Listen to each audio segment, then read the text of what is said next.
saveur divine. Cette bonne nouvelle du royaume sera prêchée dans le monde entier pour servir de témoignage à toutes les nations. Alors viendra la fin. Ce pain céleste vous est présenté par Immaculée Niraneza.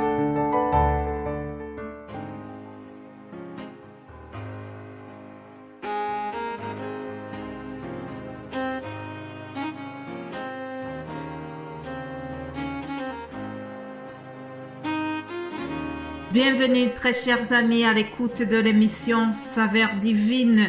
Que la paix de Christ soit avec vous. Remercions le Seigneur qui nous donne la vie encore aujourd'hui. Notre semaine continue. Je bénis l'Éternel parce que nous sommes en train d'être encouragés par le Saint-Esprit. Toute la semaine ici, l'Esprit de Dieu vient nous dire: fortifie-toi et prends courage. Alléluia. Toi qui m'écoutes aujourd'hui, fortifie-toi et prends courage. Vous savez, chers amis, il y a parfois une fausse idée qui est répandue. Les gens pensent que lorsque nous servons Dieu, cela devrait nous mettre à l'abri de toute difficulté. C'est une idée très fausse. Oui, la marche avec le Seigneur n'est pas nécessairement une promenade de détente dans la vallée des roses. Non, loin de là. Vous savez, lorsqu'on lit le parcours des héros de la foi, ces hommes et ces femmes qui ont servi le Seigneur, à un certain moment de leur vie, ils ont dû prendre beaucoup de courage. Ils ont dû avoir de la persévérance et de la détermination. Nous aussi, nous devons avoir beaucoup de courage dans ce cheminement vers le ciel. Moïse a dû encourager Josué et Dieu lui-même et l'Éternel lui-même a encouragé Josué. Le titre de ce message aujourd'hui, c'est « Josué, fortifie-toi et prends courage ». Nous allons donc nous baser sur le personnage de Josué. Aujourd'hui, nous lisons son histoire dans Josué, chapitre 1, verset 6. Je lis au nom de Jésus-Christ. Fortifie-toi et prends courage, car c'est toi qui mettras ce peuple en possession du pays que j'ai juré à leur père de leur donner. Fortifie-toi seulement et aie bon courage en agissant fidèlement selon toute la loi que Moïse, mon serviteur, t'a prescrite. Ne t'en détourne ni à droite ni à gauche, afin de réussir dans tout ce que tu entreprendras. Alléluia. Je termine la lecture jusqu'à ce verset. Donc, ces paroles que je viens de vous lire ont été adressées à Josué. Moïse, le grand leader du peuple d'Israël, celui qui les a fait sortir de l'Égypte, venait de mourir. Alors, il fallait un successeur pour continuer la mission que Moïse avait commencée. Josué donc était désigné pour succéder à Moïse. Ce n'était pas une tâche vraiment facile.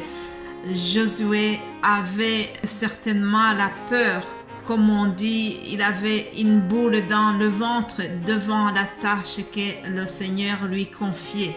Vous savez, il y a de quoi avoir peur, puisque Moïse qui avait commencé cette tâche, c'était une figure très influente.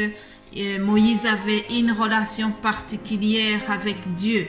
La Bible nous dit que lorsque Moïse se rendait dans la tente d'assignation, tout le peuple devait se tenir en dehors de la tente. Et le peuple suivait des yeux seulement. Seul Moïse pouvait entrer dans la tente pour parler à Dieu. Et la Bible nous dit que lorsque l'Éternel parlait avec Moïse, c'était face à face, comme un homme parle à son ami. Donc Moïse avait vraiment une relation particulière avec son Dieu, avec l'Éternel. Et tout cela rendait certainement Josué un peu complexé vis-à-vis du Seigneur, vis-à-vis de la tâche qu'il allait accomplir. La Bible nous dit que une fois quand Moïse était parti à la montagne de Sinaï, lorsqu'il est descendu, son visage rayonnait parce qu'il avait parlé avec l'Éternel. Aaron et tous les enfants d'Israël, ils ont regardé Moïse, ils ont vu que la peau de son visage rayonnait et ils ont eu peur de s'approcher de lui. Donc, la personne de Moïse les avait tellement impactés, les avait tellement impressionnés parce que il avait eu une faveur très très grande avec le Seigneur. Donc, venir remplacer Moïse, ce n'était pas quelque chose de facile. C'est ainsi que Josué se sentait tellement inférieur, un peu complexé vis-à-vis de cette tâche qu'il attendait. Mais le Seigneur est venu pour l'encourager, tout comme le Seigneur veut t'encourager aujourd'hui, toi qui écoutes ce message. Alléluia. L'Éternel lui a donc dit, ne t'ai-je pas donné cet ordre? Fortifie-toi et prends courage. Alléluia. Il dit la même chose à toi. Fortifie-toi, toi qui trembles avant d'ouvrir la bouche pour partager ta foi, pour dire aux gens que Jésus est réel.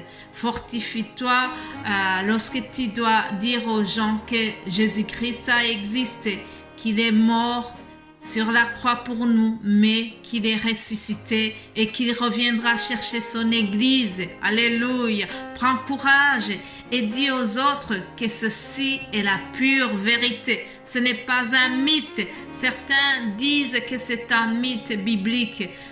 Fortifie-toi quand tu dois témoigner de tous les miracles que Dieu a opérés dans ta vie. Alléluia. Prends courage et raconte aux autres que Dieu est bon, que Dieu fait encore des miracles comme il l'a fait au premier siècle avec les premiers chrétiens. Prends courage, fortifie-toi lorsque tu dois imposer les mains aux malades. Ce n'est pas toujours facile, mais nous ne sommes pas dotés d'un esprit de timidité. Alléluia. La Bible dit que le Saint-Esprit nous a dotés d'un esprit de force, non un esprit de timidité. Fortifie-toi et prends courage quand le diable veut te mentir que tu n'as pas un don spécial. Non, fortifie-toi et prends courage. N'aie pas peur de servir le Seigneur, car cela ne dépend pas de ta force. Cela ne dépendra pas du tout de ton courage, mais tout dépendra de l'Esprit Saint que le Seigneur t'a donné. Chers amis, fortifions-nous et soyons courageux. Mes bien-aimés de Dieu, c'est en persévérant dans les petites choses que Dieu va nous confier des grandes choses. Alléluia. Vous savez, le Seigneur n'a pas besoin des super-héros, mais il a besoin des personnes qui sont fidèles et qui sont volontaires. Alléluia. Prions pour terminer. Père, nous t'invitons dans nos vies. Viens balayer la peur. Viens nous remplir de ta puissance et que le Saint-Esprit reste avec nous dans tout ce que nous allons entreprendre. Que le Saint-Esprit nous donne encore plus de courage pour parler, annoncer aux autres ce que tu as fait. C'est au nom de Jésus-Christ que j'ai prié. Amen.